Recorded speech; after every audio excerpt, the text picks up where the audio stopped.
Ladies and gentlemen, my name is Handsome Samson Dos Equis, Leonardo DiCaprio Pro, Quentin Tarantino Pro, but y'all know me as Pro. It's your boy R.U.D.Y. It stands for Realize Your Destiny is Yours because it is, but you can call me Rudy. And this is episode 29 Yes, of sir. the XX Files. Let's get it. And as we always do, give yourselves a round of applause, man. So yeah, brethren, Rudy, man, how you feeling today, my G? Man, I'm feeling blessed, man. Blessed, black, and highly favored. You know what I'm saying? Black History Month. You know what I'm saying? Very much so highly favored. Very much so highly favored. It's been a spectacular week. Just you know what I'm saying, on for the XX Files crew. 100%. Hey Leo, I think that's the homie right there. So we're gonna keep this started. We went viral this week, my boy. We went viral, my boy. Yeah, we went super. Well, actually, we going viral right now. As we speak, we're going viral. Numbers going up. Every time I open my Instagram, that shit going stupid. Yes. It's been a crazy, amazing day. We're going viral right now. So I guess how does it feel on this end of virality right now? Man, it feels good. We've been putting in a whole lot of work. You know what I mean? Been staying consistent. You know what I mean? Just making sure we remain ourselves and to be authentic. You know what I mean? And to not fabricate anything. And I think that the results have been in the pudding, as they say. You know what I'm saying? The proof is in the pudding. You feel me? For sure, man. I'm gonna make sure. Hey, kid, can we make sure the Brodies have chairs? We got the special guests in here. We about to showcase them in a hot second. Y'all good. But with that being said, I'm just grateful, and I just want to say, man, thank you to everybody who's tuned into the XX Files thus far. Thank you for everybody who's been a fan, and thank you for everybody who's just been supporting. Shout out to all of y'all, man. Yeah. This shit don't happen without y'all. No. You know what I'm saying? Every storm starts with a gust of wind. Yes. You heard? Yes, You know what indeed. I'm saying? So we're gonna talk about a few topics before we bring the special guest on here today. With that being said, so if y'all been paying attention to anything and everything in social media 2026, you cannot say you've been online and not seen somebody from Memphis. Memphis has taken over social media. 100%. 100% on social 100%, media. nigga. From NLE Chopper, his beef with his baby mamas and whoever else, from Finesse 2 Times and Should, Hilarious. to Glorilla and Brorilla, Hilarious. and to the cheating married couple that I just can't escape from. Dog, that shit was so crazy, dog. Somebody in my family knows that lady. Somebody And they know some secrets. I mean, I don't want to say that. I don't know nothing. I just know somebody in my family know that lady. You know what I'm saying? Just because Memphis is so fucking small. Yeah. You know what I'm saying? Everybody know everybody. You know what I mean? So like when the news broke out, I was like, oh, okay, that's interesting right there. You know what I'm saying? Like originally when I saw it, I was like, is this real, first of all? Because the dude looked albino or something. Nah, you know, man, I thought they was acting or some he shit. said, man, nigga used to say I look like a thumb growing up. He did, bro. He do look like that naked low rat from Kim Possible on roids, bro. That nigga strong as hell, bro. With a albino Goldberg, bro. With a mustache, nigga, and a beard. Yeah, he looked like a super villain. He looked the Spider-Man villain. Not the Spider-Man. Did you watch what was the show with the black superhero who was Static Shock? But it was a real life version of it. It used to come on CBS or some shit. Black Lightning. Did you see the villain in Black Lightning, bro? Nah, He's an albino bald head dude. We had to put that looks just like this nigga, dog. Every time I see this nigga, I think about Black Lightning, fool. No I just ain't ever seen the dude without his glasses on. He move around like a villain. He always got a turtleneck on and a chain and them damn glasses. Yeah, bro. no cat. I hope they get it figured out. I don't even know the full story. I just know it's been all over the internet. I don't know the whole full story either. I just know every time I get on social media, I'm seeing somebody talking about this. You're right, bro. Everybody from Memphis getting the bag right now, bro. Yeah, absolutely, bro.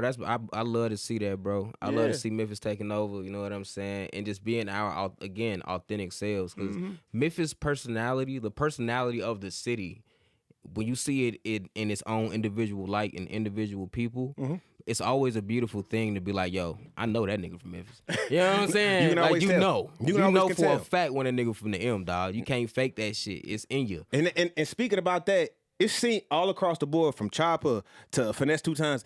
being from Memphis, everybody a character, bro. Yeah, you put a for camera sure. in front of any of these people's faces. 100%. Likewise, hey now, you gonna get a full ass show. You gonna get a full ass show. So I'm just happy to be adding on to the viral sensation, just in a different type of light, bro. Yeah, man. I add our little sprinkle on to the viral moments going on in the week the week. You did. For sure. Some more hot topics that's going on this week. Did you see what Obama said about the aliens, bro? He said they real. Yeah. Obama said I did see that. Obama said aliens are real, y'all. He tried to hesitate or just pump faking. He's like they're real, but I mean, there's no secret base that I know of. He gonna sip the coffee on some like Kermit the Frog type shit. They're real. Yeah, and looked at the camera. Like on some like do with that information what you will. Yeah. You know what I mean? But it really got me thinking, fam. So I was wondering, Obama got to play the game. So in real life, what would you do if you actually saw an alien in real life? And let's be for real. Let's say we sitting here having a day in Memphis, we smoking a blunt. All of a sudden, you see, out the sky from UFO, the classic green nigga with the big head, just walk out of a spaceship and like, Star Trek and what would you do in real life? Me?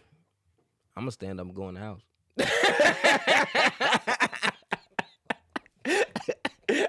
I'm going in the crib, nigga. I'm leaving. Fuck that. No, this is not a movie, nigga. I'm going in the house. It ain't gonna be no When Mars Attacks. It ain't gonna be fuck all that. The Return of the Body Snatchers. Ain't none of that shit happening today. But no, it really got me wondering. I'm silly. I ain't gonna lie. Like, I will be curious. Like, maybe this nigga might want to smoke the blunt. Maybe so this nigga nigga gonna approach it. I might, honestly, because real talk, this is what I'm thinking.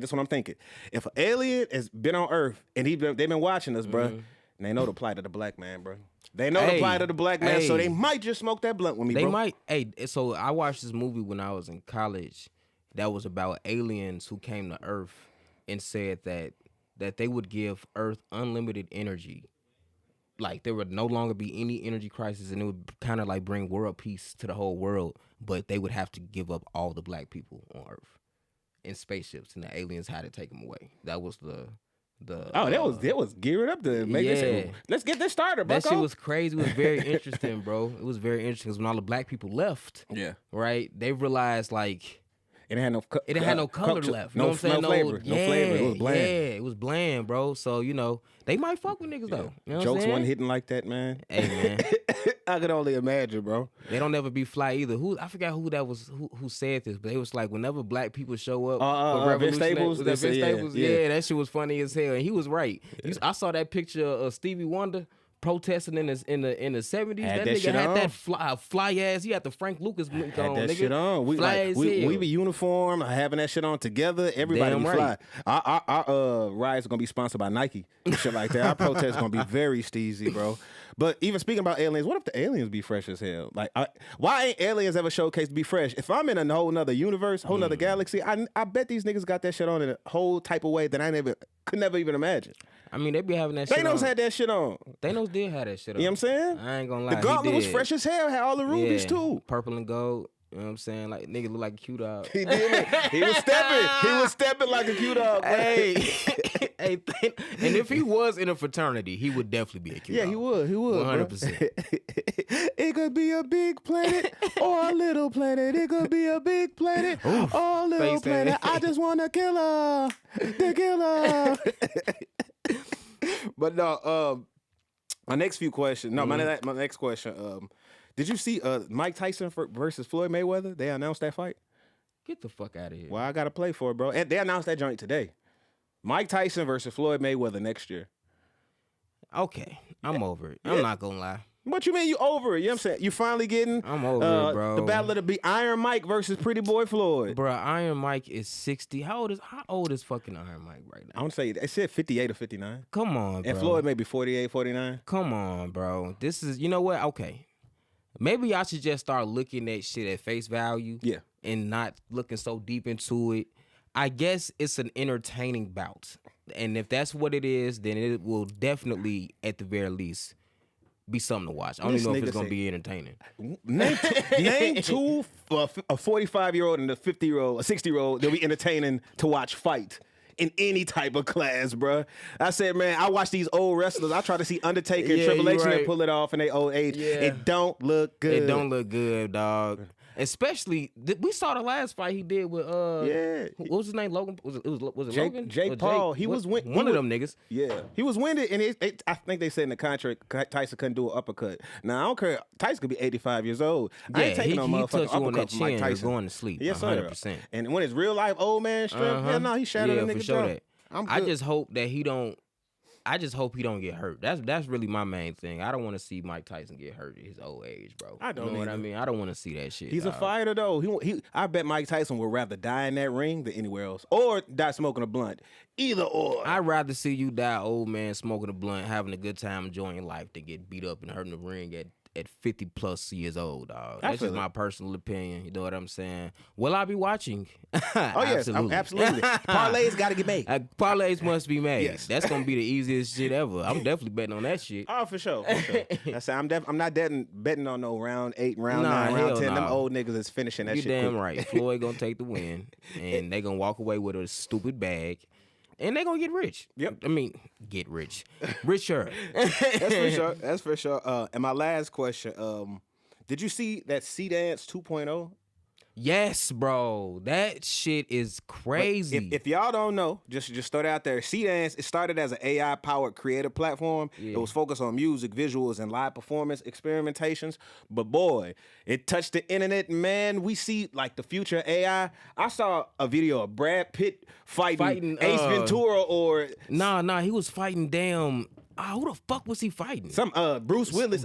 Bruce, yeah, but some other action star that's equivalent to him. And what was they fighting over? You killed, was it Charlie Kirk? I don't know. Some dumbass statement. I don't know. And what's even crazy, one earlier today on Twitter where it said that some nigga had made a film that would have cost studios $110 million, but he did it in 6 seconds.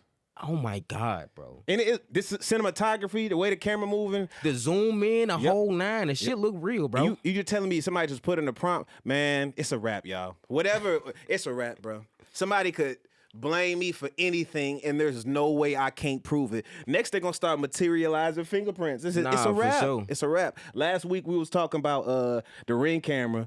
Now this week it's bro, it's a wrap, bro. Yeah, bro, it's over. I'm with. AI right now. And then, cause imagine what they doing with this shit that they not telling us. Like, they already using this shit on the mat. This shit, first of all, this technology been around, been around. This is not no new shit for sure at all. You know what I'm saying? But what is new is the integration of AI into these systems. That's the crazy part about it. Yeah. What's that Total Recall? Was that the movie with Tom Cruise, fool? When they was in the future and they was like, before you even did a crime, they could see the future and they could see that you did the crime before you did it. And they came and locked your ass up for doing something you was about to do. Yep. Totally. You know what I mean? This shit is Total Recall. This shit is the Oracle from the Matrix and Terminator 2 and a smorgasbord. Just a situation. We just got to live it. I still got to pay bills, bro. Yeah. But I will say that because, I know a lot of artists are concerned about AI. And I was listening to this podcast and Jimmy Iovine was talking about it. He was like, he feels like AI is probably going to help artists in a way that if you actually are a real artist, like you actually make good music, he was like, there's nothing AI could do to replace that shit. Like, he genuinely feels like that. Like, AI can't make Jay-Z. I ain't gonna You know what I'm saying? I'm gonna say this respectfully. You had me lost when you said Jimmy Iovine, bro. I'm not just gonna listen to a scammer who just finessed his whole career. He created artists, but he finessed a lot of them to tell me, who told people to get into streaming, and then when streaming turned bad, he was like, "Y'all fade out of this." Like, I'm sorry, Jimmy. I'm just not listening, bro. Well, I mean, you got to read the curves, don't you think? You don't think that's just seeing what's working now and then going on to the next thing? You think that's scamming? Yeah, but and the culture of music and everything that kind of came with it and everything Jimmy's represented, it's just too much bad back history that I just can't just look back on and be like, all right, let me listen to this good advice from you, buddy. All this other stuff is bad. But no, is he right? Shit, he probably is right. Because I would say Jimmy only speaks up on these things to where, all right, I've already ran up the bag as much as I can. Now let y'all know what's going on. What's the next move? That's what I'm saying. You know what I'm saying? So at the very least, regardless of how you may personally feel about him, if a nigga know how to read the market or read the play or read where the industry is going, you might want to take heed to that advice. And you don't have to, and again, I take all advice with a grown. I don't pick it up. I don't put it down. You know what I'm saying? It makes me wonder though, because I think, I'm not saying you're wrong, but I wonder if they get caught in like the old guard of way about going about business because times change. Like they don't understand how this market is because it's different to where it was. So I feel like they just get fizzled out. Right now, like I say, I still feel the streamers have like the biggest campaign right now. Or And they live. kind of, if we being honest, streaming ain't like this year. This year, yeah, It ain't really been what it was before last year. Like it kind of, they kind of. I don't want to say they fizzling out or phasing out or anything it's just like changes that. to something else. You know, all markets go up and down. So maybe we just experiencing that right now. Yeah. Or maybe it is phasing out. And you know, because I really feel like time swings on a pendulum, bro. You know what I'm saying? Like it go this way and then it go that way. So I kind of feel like I see a counterculture of people going out and physical CDs, or at the very least direct to consumer, is the next wave. And we're going back to that. I really feel like that. And I also feel like the idea of the traditional like huge rap star or like star, I don't know if I think that might be over with. Like the big three and all that shit. I think that shit dead. That's true. I just want to say this. I think we are getting to more rap has to be more personable. Yeah. It has to be a way that you connect with your fans on a real authentic level. It's too many subgenres now, bro. Yes. Too many subgenres, and people, you have to work for people to really be invested into who you are. Yeah. So I feel like it's changing, so it's more work, but it's more authentic. You're really getting a real experience. 100%. It's 100%. Yeah. And is you have to start to find your fan base and cater to your fan base and just make sure your fan base is fed and good and stop necessarily trying to take over the whole world because this shit split up so much. It's stepped on so much now that if you can find you a pocket of people to just feed and they gonna support you, and you can pay your bills, nigga, you winning. As far as I'm concerned. Yep. You find 1,000 people to spend $10 on you. I feel like you won. Yeah. Fuck you talking about. That's the goal. Hell, you mean? Hell yeah. But those were our hot topics. So we gonna jump into that. My special guest. My people's in the building. It is time. It is that time. All right. So I'm gonna do this the right way. Today's guest, as a group, who's always moved a little outside the lines. Musicians, producers, creative minds who don't change categories, they build worlds. Born out of the Memphis scene, but never boxed into one sound, their work lives at the intersection of experimentation, feeling, and intention. Whether it's through band dynamics or solo expression, the music always feels like it's searching for truth instead of trends. They just released a new album under the name UNCLE AUNTI, a project that feels personal, expansive, and unapologetically its own lane.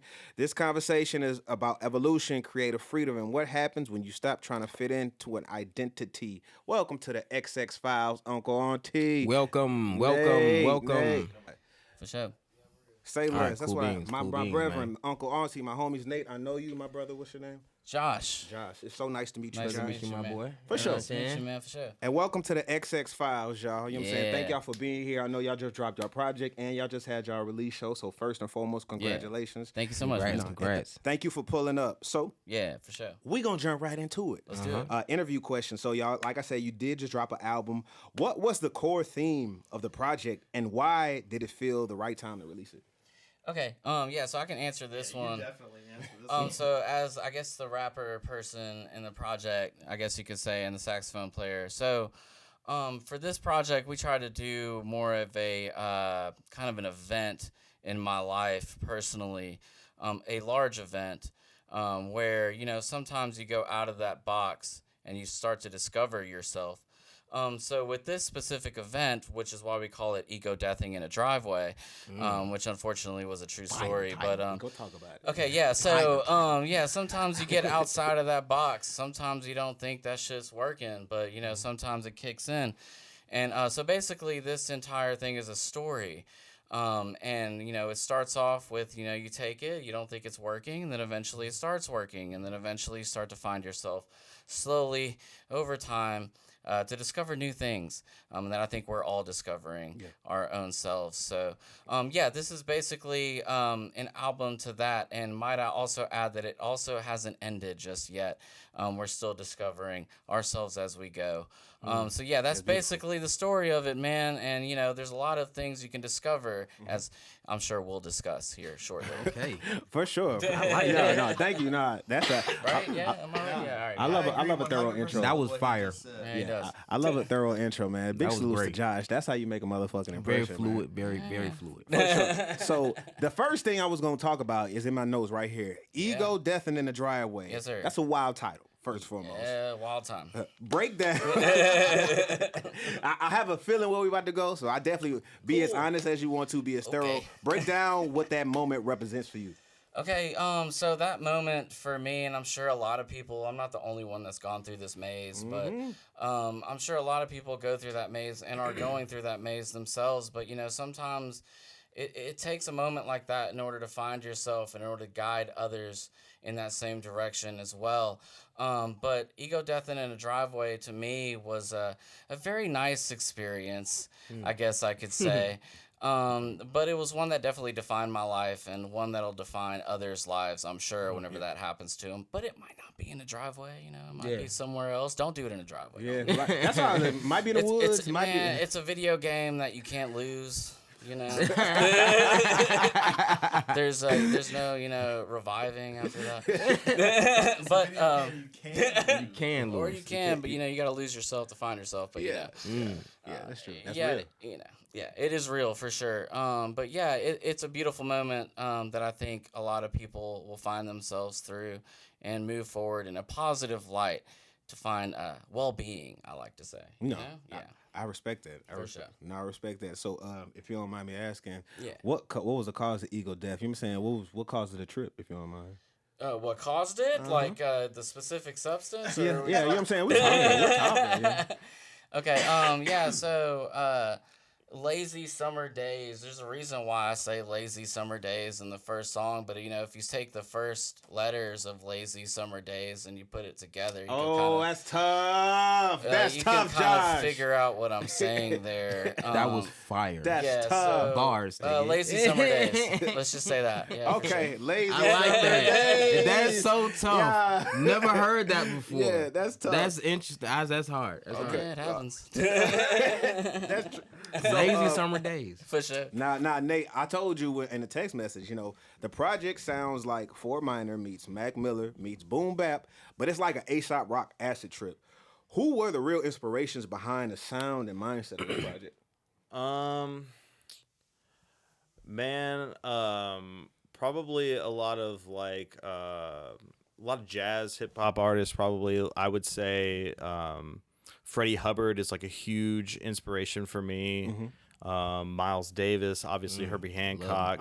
It was definitely jazzy. Naming them A lot names, of things boy. like that. But like for hip hop, for me, I listen to a lot of like East Coast stuff, like Poor Righteous Teachers, and obviously like Biggie, Nas. You a real hip hop soul down Yeah. dude. Like, and I know you, bro. Like, you know, like the B side of like some hip hop. Yeah, shit, man. You know what I'm I mean, I would like to say I'm a Triple H, which is a hip hop head. But like, I mean, of course, like I listen to a lot of Anticon stuff, which is a record label out of Oakland that did a lot of weird rap. Dose One, Atmosphere, Slug, and all those For sure, dudes. for Tribe Called Quest is like a huge inspiration for me, and even like Diggable Planets, things like that. Yeah, okay. All that, and then kind of just like the jazz inspiration and me and him being in Sunweight together, we've really kind of honed in our own weird, trippy, and I'll even go to like electronic artists too, like the Crystal Method, Fatboy Slim. You know what I mean? Shit like I bust into tears and you hear praise. yeah, praise you. so I ain't yeah, playing of with you, course, bro. man, For real. and so it's stuff like that kind of like shaped my production on this album for sure. I definitely can hear that. Very eclectic, man. For sure. I definitely see you had some lazy sunny days. Lazy summer Summer days. days. You had Sunny some days lazy works and Sundays. All those start with S. So Well, yeah. I definitely felt the vibes while I listened to the beat selection. Yeah, for sure. For sure, man. So I do want to ask this question, y'all. This one. So with all the inspiration that's been around this project, who's the most inspirational Memphis artist to you? Point blank. Period.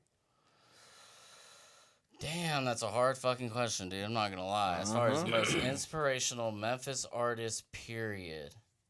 Yeah, it's both for both of y'all, so you ain't gonna escape. You ain't escaping that. Damn, I didn't want to answer Why, that. You in the why do hot these seat. things have to happen? I gotta like Yes. think and stuff. Yeah.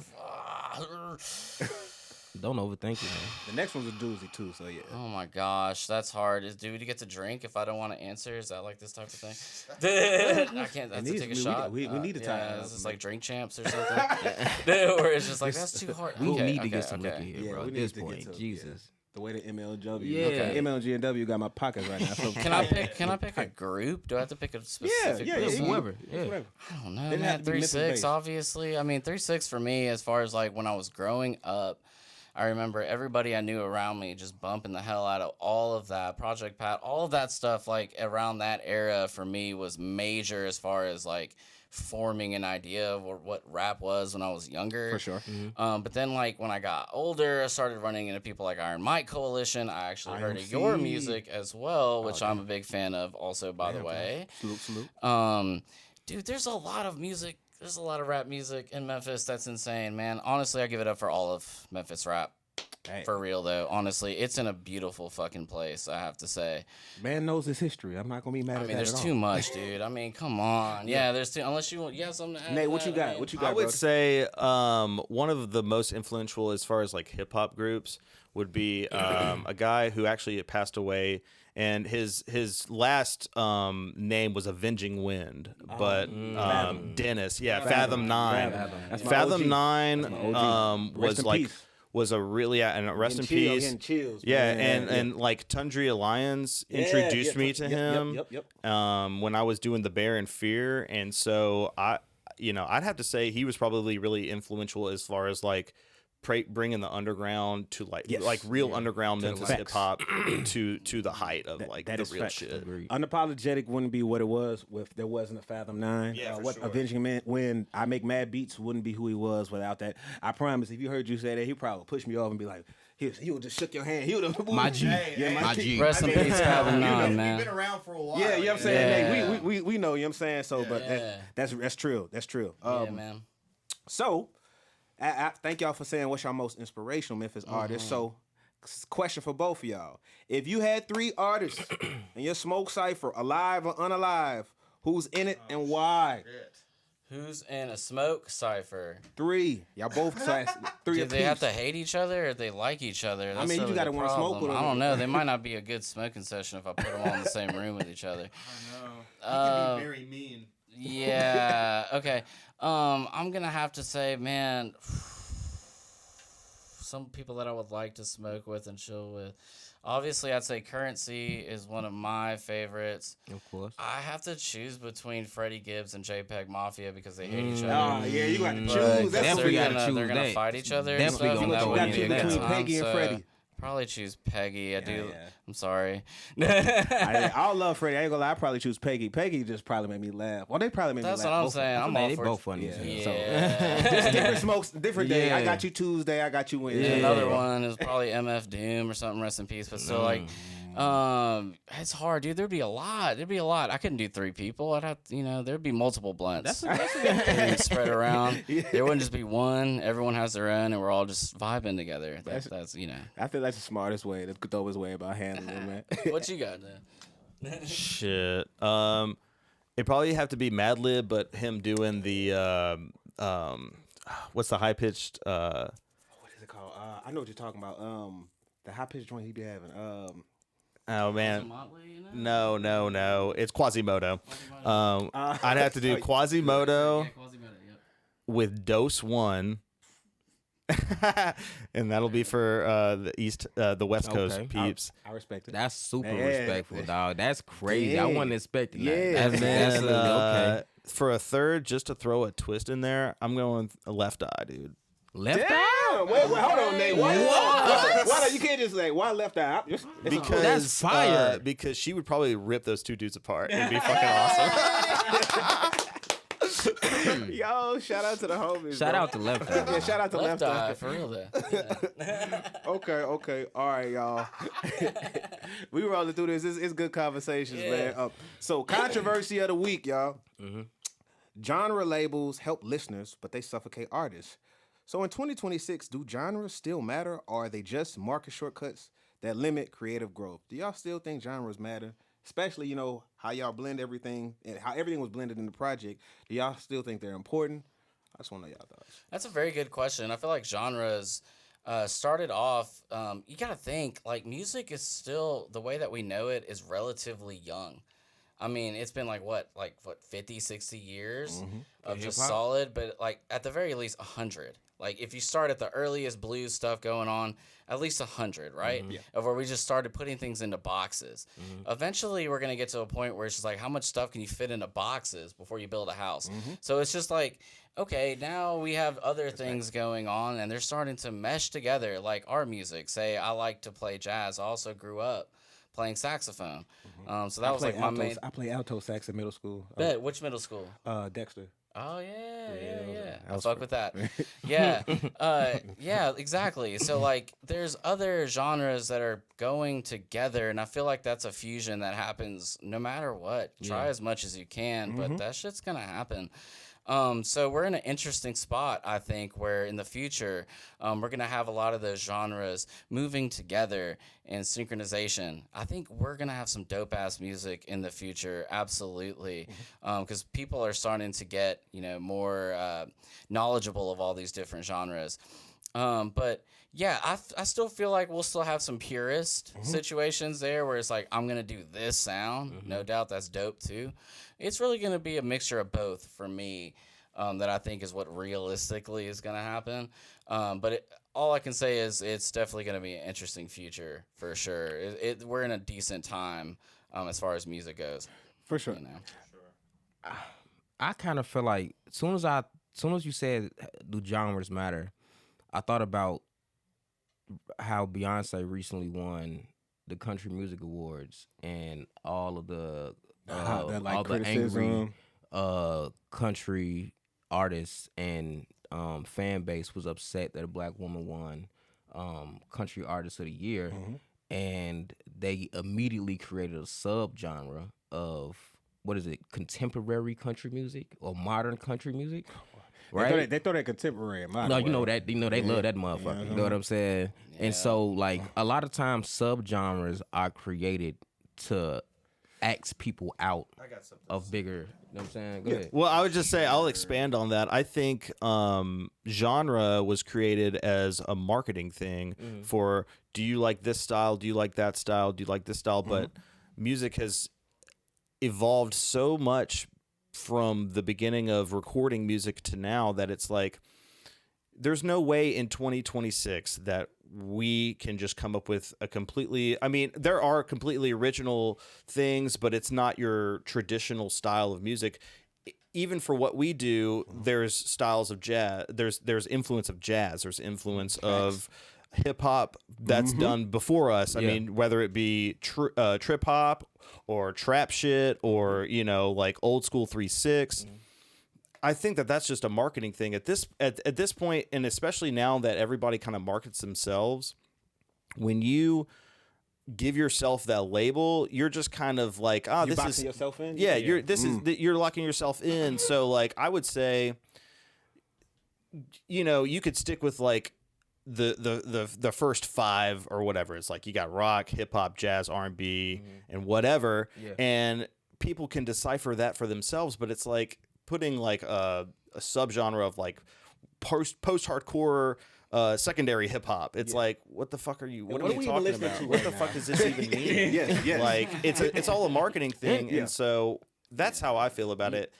If you it's more of going to be the image of the artist and how you portray yourself rather than what your genre would be. And art is so subjective, right? Like, you can feel like you're a contemporary rock artist all you want, and you make old folk music, but fans reflect you being a alternative rock artist, and you feel like, damn, but I feel like I'm a classical rock artist, but my fans keep telling me I'm something else. And I feel like when you make art, it ain't up to you to decide what you are in. No, it's you put it whatever out to the the world. fans decide that you are. You know what I'm saying? Yeah, like movies are the same way. It's like you have so many genres of like horror, so many genres of comedy. You got dark comedy, skit comedy, sketch comedy, rom comedy. I mean, it's like, do the people like it or don't they? That's my exactly. genre. Is it I'm in the good genre or is it of, do not the people good? like it? Right? You know what I'm saying? Shit. Which is also subjective too, because there's so many things that people like that I don't like. There's so many things that I like that people don't like. I mean, it's all art, especially music, movies, and things like that, are so subjective that it almost goes down to like, you know, even popularity nowadays is so skewed because you could have 5 million plays on YouTube, but you know, you walk down the street and it's not like it was if you sold 5 million copies of a DVD. Good you point. Know what I mean? That's a great point. That's a great point. That's a great point. No, very great points, man. That's our controversy of the week. Rudy, it's that time, brother. Okay. My favorite time. So, like I said, it's the first time it's two people here to do this part, so this is gonna be exciting. Okay. So y'all, is it 5 seconds? Are they both just get a minute? And they're gonna have to alternate which one. Okay. All right. So y'all know this is the 60-second interrogation question. Y'all have 60 seconds to answer these 5 questions as best as you can. So like now y'all grab the mic. Whoever's y'all just gotta figure it out. Yeah. We're doing this at the same time. Same time. Same time. Oh, okay. Yeah. Yeah. Cool. So I got some pretty good questions. We'll do it fucking Family Feud style. Yep. All right, y'all ready? Let's go. In 3, 2, 1. All right. Is ego necessary to create great art? Why? Ego is necessary to a certain degree. You have to be able to believe in yourself in order to make others believe in themselves as well. I think a certain amount of ego is safe for everyone to do. All right. If your art disappeared tomorrow, who would you be? Dead. Dead. Straight to it. What's more dangerous, comfort or ambition? Why? Comfort. Comfort is more dangerous because you could do way more with ambition to help others, I feel like, personally. I agree with that. Okay. What do people compliment you on that you don't believe? That we're cool. Your shoes? Your shoes. What question are you afraid someone will ask you? This question that you just asked me. Is that the answer? All right. There you go. That was fire. Right? 100%. Okay. Thank you. This question that you just asked me. That was good. That was good. The world moves on. I'm going to wrap this up with the final thought, y'all. I bet. Ego death isn't dramatic. It's quiet. It happens in small moments, in driveways, in decisions nobody applauds, in choosing honesty over identity. Most people aren't afraid of failing. They're afraid of becoming someone they don't recognize. But sometimes the only way forward is letting the old version of you die with dignity. My name is Handsome Samson, Dos Equis, Leonardo DiCaprio Pro, Quentin Tarantino Pro, but y'all call me Pro. It's your boy R.U.D.Y. It stands for Realize Your Destiny is Yours because it is, but you can call me Rudy. And we are Uncle Auntie, first name Uncle, last name Auntie. Or you can just think I'm the uncle, he's the auntie, or he's the uncle, I'm the auntie. It's 2026, y'all. Let's move forward, and I love all of y'all, and I hope we ego death more in the future together. Yeah? Okay, cool. For sure, man. Shout out to the homies, man. Thank y'all for being here, man. Peace, peace, peace. Peace.